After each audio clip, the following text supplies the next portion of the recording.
Hello and welcome to Max and Tilson once again. I just got back from a 119-mile coffee run on my 1970 Sportster XLH, and I just got it back home again. And I found that my new chain is really stretching quite a bit since I put this thing on. So let's do a little chain adjustment here. And this thing really, after 119 miles, I just put it on the bike and got it home. And I really have a lot of play in this chain, up and down playing it. So let's go ahead and we'll do a chain adjustment on this thing because I want to take off early in the morning and head down historic Route 66 and do a lot of filming down there. So let's go ahead and we'll tighten up this chain here.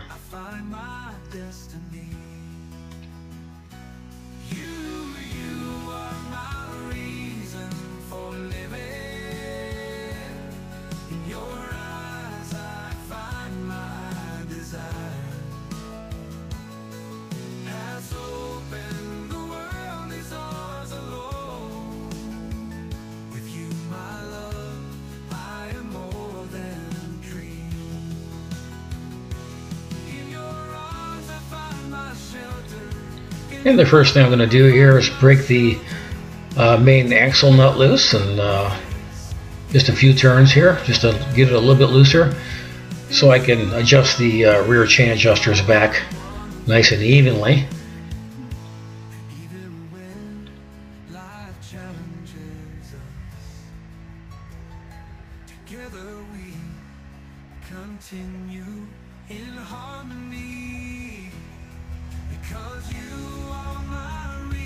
And I'll break both of the chain adjuster lock nuts loose on both sides here.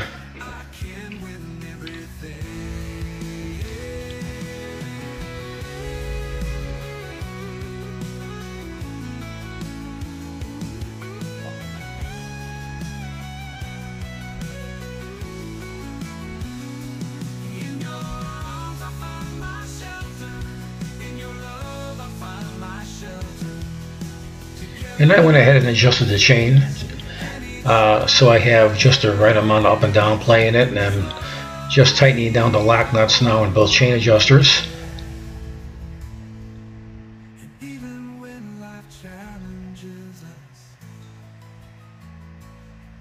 Together we continue in harmony, because you are my reason for living.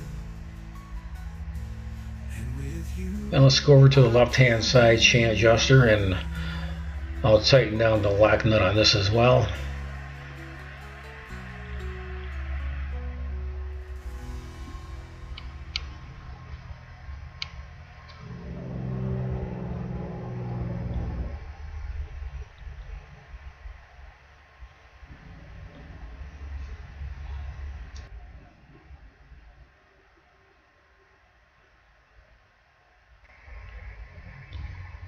And I'll spray some chain lube on this as well when I'm finished.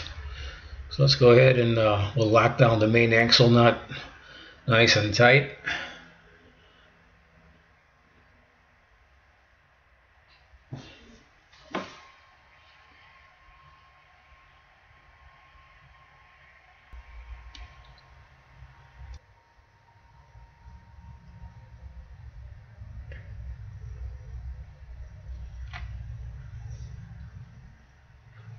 Okay, this little chore is finished. Let's get it off the jack and get this jack out of the way here.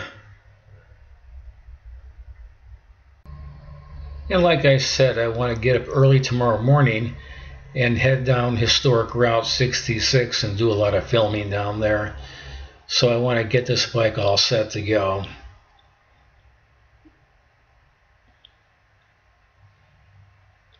And we'll go ahead and tighten down the main axle nut.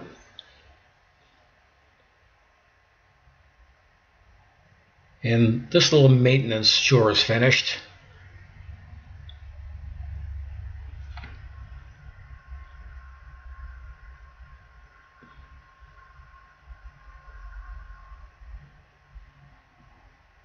I'm just checking for up and down play over here and make sure it's not too tight and not too loose. And you always want to tighten down these chains on the tight spot, because every chain does have a tight spot.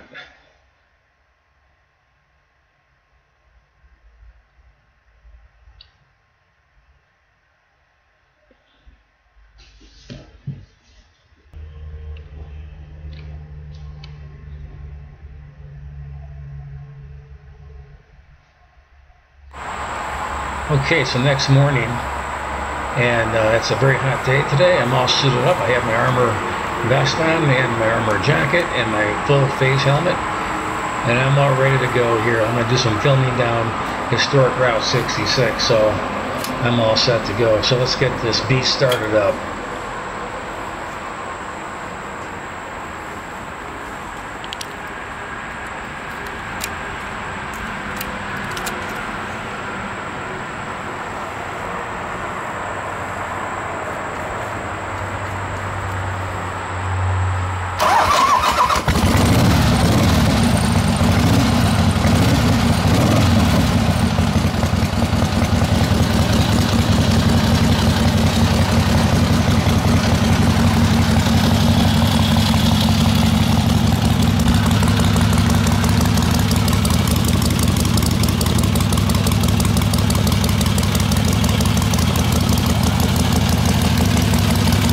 And as I'm about to take off, I happen to notice that I don't have a brake light back here. I'm hitting the back brake and it doesn't work. I'm not getting the brake light at all. And I don't like it. So I'm not going to ride this bike. I think I'm going to put it away. And I'm going to have to order a new brake light switch. Then that's going to take about 4 or 5 days. So I have to make other plans. What a day. Always something. Well, while the brake light switch is on order, I thought I'd park the bike and pack up the SUV and take my wife out to a beautiful beach and spend the day out here.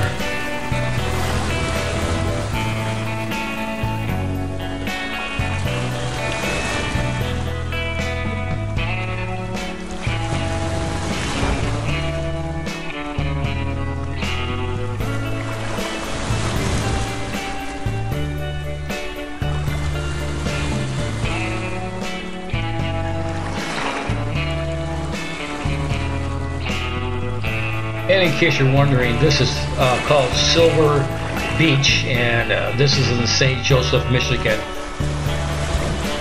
It's one of the better beaches around. It's a nice, clean, big, beautiful beach.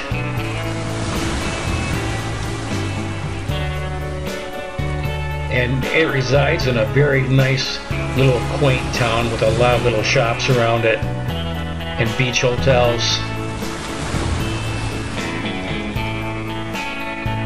Now I got up here a little bit earlier, but in about 4 or 5 hours this beach is going to be a lot more crowded. So I like coming early in the morning.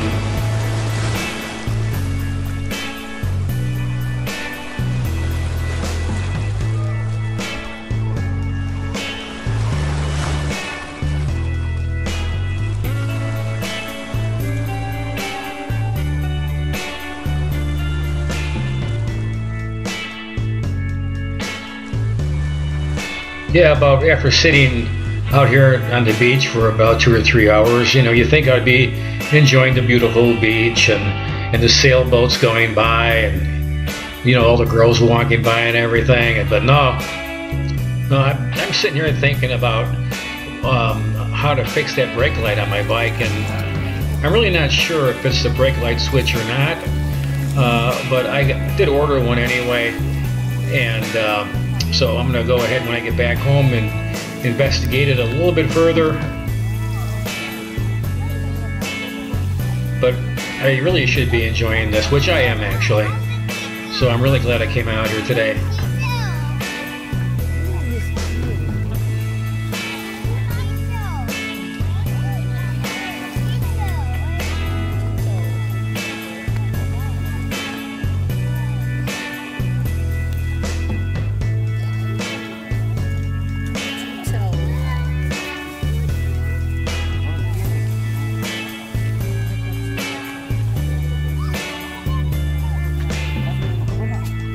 And I want you guys to stick around till the end because we'll be getting back to the Sportster again, and I'll show you how I fix that brake light. But for right now, let's kick back and have a drink in our hand and our toes in the sand and enjoy the beach for right now. And we'll get back in the shop at the end of the video and I'll show you how I fix that brake light. And also what I found. And how I had to fix it.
Kind of strange, you know, that day when I was just about to take off on my bike and I started the bike up and noticed I didn't have a brake light.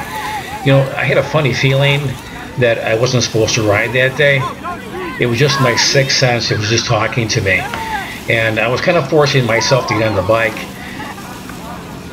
And you know, as I got older, I learned to listen to my sixth sense, and it's always right. And I'm so glad that that brake light went out. And maybe I just was not supposed to be on that bike that day. And I think that's God's voice. He's talking to you. And he has something else that's better for you. So here I am at the beach, and I'm really enjoying it.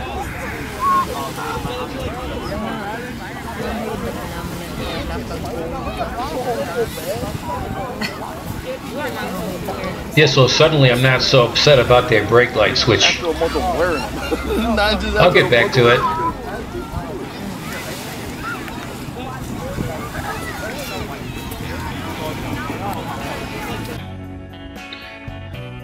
Okay, we're back to the brake light switch.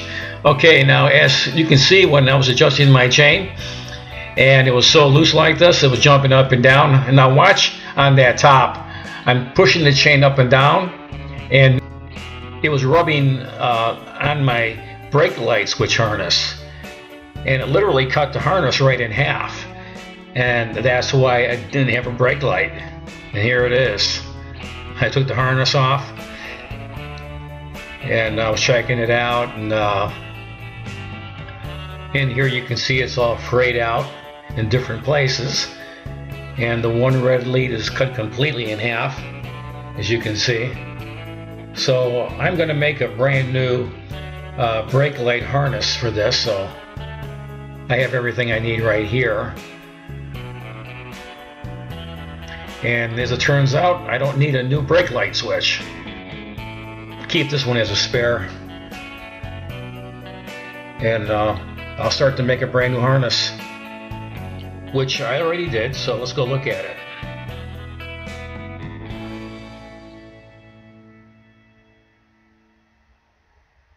So here it is, it's all done.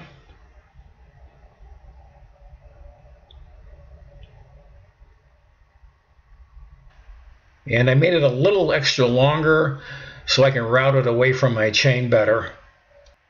And I have some ties up above that holds it away from the chain as well, as you can see right up on top there.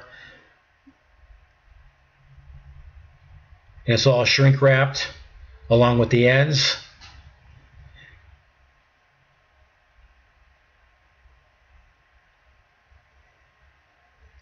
And it's all adjusted.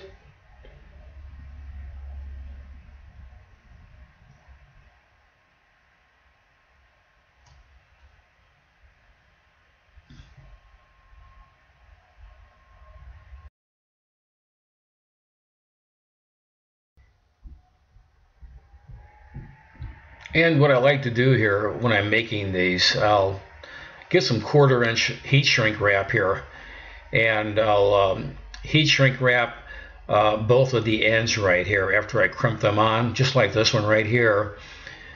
And then I'll go to the bigger shrink wrap,